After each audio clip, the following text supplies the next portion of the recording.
Morning to all. My name is Kamini Sharma from Premchand Memorial Public School. Today I explain English topic letter of class 7th. Let's start. Writing style is the manner of expressing thought in language, characteristics of an individual, period, school, etc. अगर हम लोग बात करते हैं कि हमारा जो लिखने का वे होता है वो मेनली क्या करता है, हमारी पर्सनालिटी को वो जो है रिप्रेजेंट करता है कि हमने कौन सी लैंग्वेज यूज़ की है। अब वो ज़रूरी नहीं है कि वो लैंग्वेज सिर्फ एक इंडिविजुअल पर्सन ने ही यूज़ करनी है। इवन स्कूल हो गया, पीरियड हो गया, ये जो सब जब अपने थॉट्स को एक्सप्रेस करने के लिए हम जो लैंग्वेज को यूज़ करते हैं उससे हम लोग ईज़िली रिकग्नाइज कर लेते हैं और इवन ईज़िली हम लोग आइडेंटिफाई कर लेते हैं कि वो जो पर्सन है उसको उस सब्जेक्ट की कितनी नॉलेज है। वो सेम हमारा एक कंसेप्ट है इंग्लिश में लेटर का। तो हमने क्या करना है, लेटर के पॉइंट ऑफ व्यू हमने वही लैंग्वेज को ही ध्यान रखना होता है और even it depends upon the letter कि वो लेटर कौन सा है। So we mainly classify the letter in 2 parts. First one is formal letter and second one is informal letter. So I explain you firstly the rules of the informal letter. So rules for writing informal letter are mainly used for a personal communication. अगर हम बात करते हैं informal letters की, तो informal letters हम लोग कहाँ पर यूज़ करते हैं, हम लोग मेनली यूज़ करते हैं जब हमने पर्सनली किसी के साथ कम्युनिकेट करना हो। लाइक जैसे हमारे किथ एंड किन्स हो गए, रिलेटिव्स की बात कर लेते हैं हम, या फ्रेंड्स की बात हो गई, अगर हमने उनको लेटर वगैरह लिखना है तो उस लेटर को हम लोग कहते हैं informal letters. They are written to close relations. ये हमेशा क्लोज रिलेशन में ही लिखा जाता है, जैसे रिलेटिव्स हो गए, फ्रेंड्स हो गए, फैमिली होगी. Informal letters have an informal और अ पर्सनल टोन. अब जब हम ये इनफॉर्मल लेटर्स लिखते हैं तो इसमें जो हमारी लैंग्वेज होती है जब हम लिखते हैं तो वो मेनली रिप्रेजेंट करता है कि हम बहुत ज़्यादा पर्सनली लिख रहे हैं. ठीक है, एक पर्सनल टोन होता है उसमें. Even casual language is used while writing a informal letters. जब हमने इनफॉर्मल लेटर लिखना होता है तो हम कौन सी लैंग्वेज यूज़ करते हैं, बहुत ही कैजुअल लैंग्वेज को यूज़ करते हैं, क्योंकि इनफॉर्मल लेटर्स ही मेनली होता क्या है, इनफॉर्मल लेटर्स का मतलब होता है कि जब हम किसको लेटर लिख रहे हैं, अपने रिलेटिव्स को, फ्रेंड्स को या फैमिलीज में. Then rules. अब इसके रूल्स क्या होते हैं हमारे, हम इसको कैसे लिखते हैं. सबसे पहले जो होता है एड्रेस होता है. We have to the first thing to write is your address, that is the address of the writer. हमें सबसे पहले क्या करना होता है, एड्रेस ऑफ द राइटर लिखना होता है. मतलब हमें सबसे पहले अपना एड्रेस लिखना है. We usually write the address on the left hand side of the page at the very top. अब एड्रेस कहाँ पर आना चाहिए, पेज के लेफ्ट हैंड साइड पार्ट पे और टॉप पर हमें एड्रेस लिखना है. The address should be accurate and complete. अब जो हम एड्रेस लिखते हैं वो एग्जैक्टली बिल्कुल सही होना चाहिए और कंप्लीट होना चाहिए. ऐसा क्यों होना चाहिए, क्योंकि कई बार क्या होता है जिसको हम लेटर लिखते हैं वो आउट ऑफ कंट्री है, सेम कंट्री में नहीं रह रहे. तो अगर हमने एग्जैक्ट एड्रेस लिखा होगा तो इन केस अगर उनको लेटर डिलीवर नहीं होता तो रिटर्न होकर हमारे पास आ जाएगा. Even I have mention that in this point, if the recipient of the letter is in another country, अगर जिसको हम लेटर लिख रहे हैं वो दूसरी कंट्री में है, and do not forget to write your country as well as in the address. और आप अगर भूल गए अपने एड्रेस में अपनी कंट्री का नाम लिखने में तो वो लेटर ना तो उनके पास पहुंचेगा और ना ही आपके पास पहुंचेगा. ठीक है, और इवन जब आप उनको लेटर भी लिख रहे हो और वो भी दूसरी कंट्री से है तो आपको भी मतलब जो है अपनी कंट्री का तो नाम लिखा है और इवन स्पेसिफिकली उनकी कंट्री का भी जो है नाम लिखना ज़रूरी है. देन नेक्स्ट जो हमारा रूल होता है, नेक्स्ट स्टेप होता है date. Next just below the address we write the date. Address के नीचे ही हमें क्या लिखना होती है, डेट लिखनी होती है. This allows the reader to have a reference as to when the address was written. अब ये मेनली क्या करता है, एग्जैक्टली जिसको हमने लेटर लिखा होता है तो उसको पता चल जाता है कि मैंने वो लेटर कौन सी डेट में लिखा था. फिर डेट के बाद हमारा जो नेक्स्ट होता है वो होता है ग्रीटिंग. ग्रीटिंग का मतलब है कि now since you know that the person you are writing to the greeting can be a informal as well.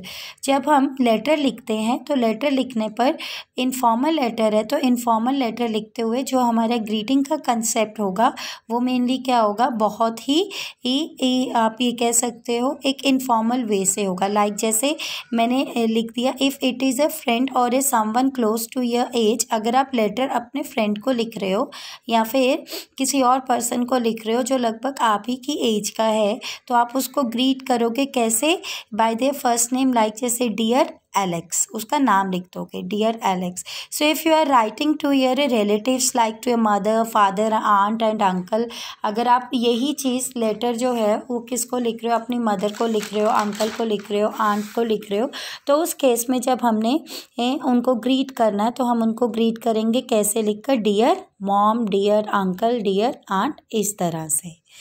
Then after that जो हमारा नेक्स्ट स्टेप होता है वो होता है इंट्रोडक्शन पैराग्राफ। अब इंट्रोडक्शन पैराग्राफ में हमें क्या करना होता है, इंट्रोडक्शन पैराग्राफ में and now we begin writing the actual letter, the introductory paragraph sets the tone for the whole letter. अब हमने लेटर स्टार्ट किया लिखना। अब जब हम लेटर को स्टार्ट करेंगे लिखने में तो सबसे पहला जो हम लोगों ने पैराग्राफ लिखा होगा उसमें जो है उसमें जो लैंग्वेज हम लोग यूज़ करेंगे उस टोन से ही एग्जैक्टली हमारा होल लेटर के कंटेंट का आइडिया हो जाता है।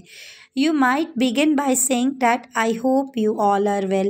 मोस्टली जब हम इनफॉर्मल लेटर लिखते हैं तो हम लोगों को हमेशा कहाँ से स्टार्ट करना होता है, जैसे हम ये सब लाइन्स का यूज़ करते हैं, I hope so you all are well.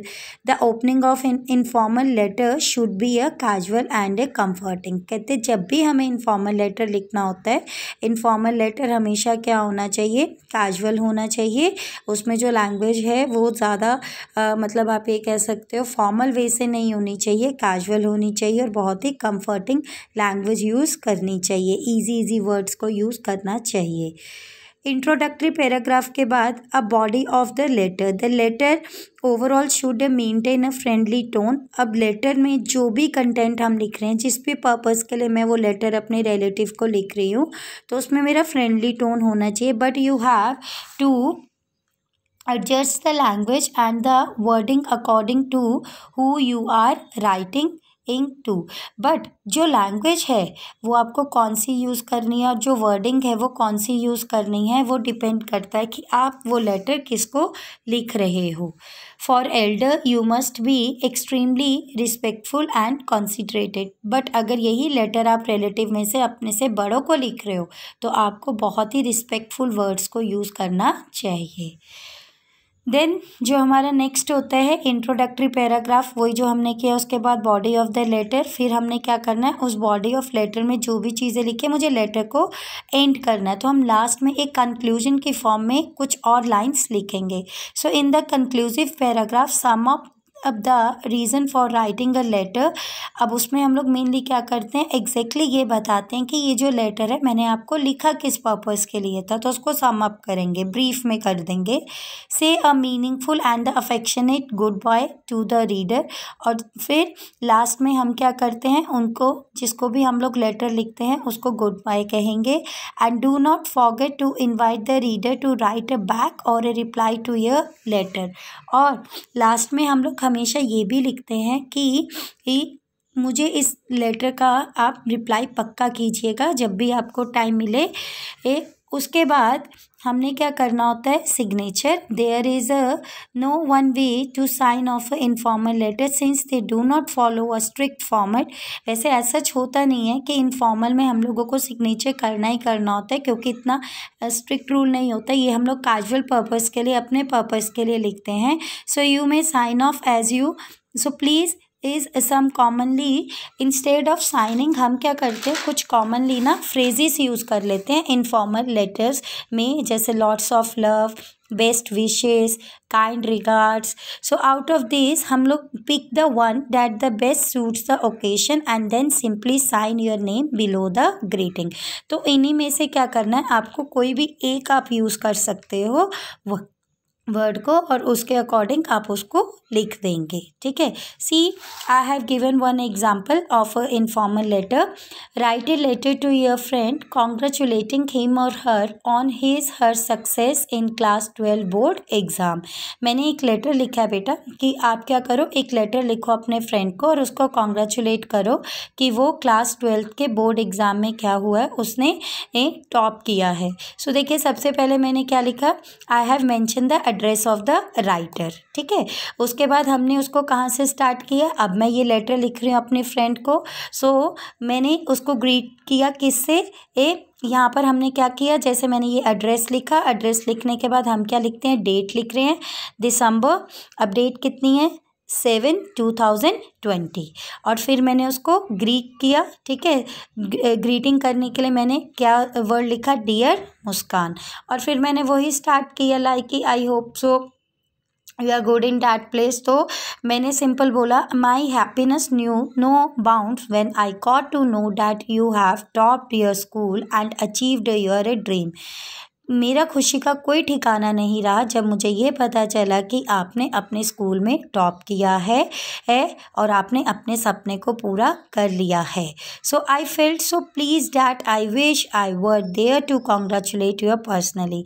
मुझे बहुत ही अच्छा लगता अगर मैं वहाँ पर होती तो मैं आपको पर्सनली आकर कॉन्ग्रेचुलेट करती।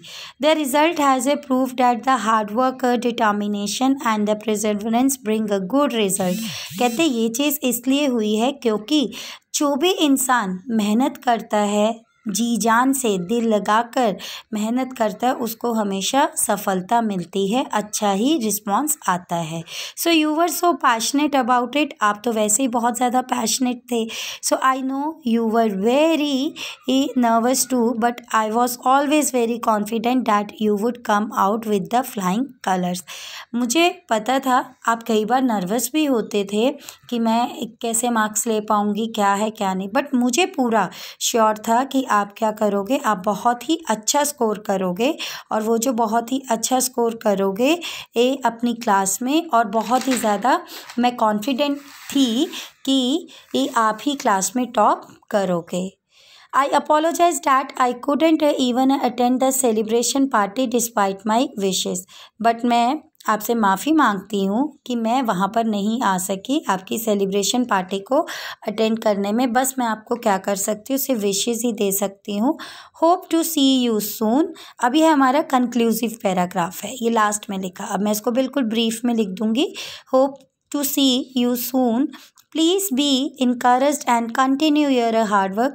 आशा करती हूँ कि मैं आपको जल्दी से जल्दी मिलूँ, और मैं आपसे रिक्वेस्ट करती हूँ कि आप अपने ये जो हौसला है आप में कि मुझे कुछ काम करना है, अपने हार्डवर्क को कंटिन्यू रखिए। Your future is a very bright, क्योंकि आपका भविष्य बहुत ही अच्छा है। My parents and Elder sister have sent lots of love and heartiest congratulation. मेरे पेरेंट्स और एल्डर सिस्टर ने आपको बहुत सारा प्यार दिया है और उन्होंने भी बहुत सारी आपको मुबारकें दी है। With lots of love and best wishes, बहुत सारा प्यार और खूब सारी विशेस, आपको खूब सारी मेरी बेस्ट विशेस हैं कि आपको आपकी लाइफ में सक्सेस मिले। यू आर लविंगली शेफाली, आपकी प्यारी सहेली Shefali. So this is the way to write the informal letter. I think it is clear to all.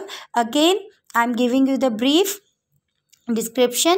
Before writing the informal letter, you should know that what is informal letter. Informal letter, when we write a letter to our kith and kins, our friends, or a co-mate, that at a letter comes in a informal letter. जब हम letter किसको लिखते हैं, अपने relatives को लिखते हैं, friends को लिखते हैं, या कोमेट को लिखते हैं, तो वो मेनली क्या आ जाएगा, इनफॉर्मल लेटर्स में आ जाएगा।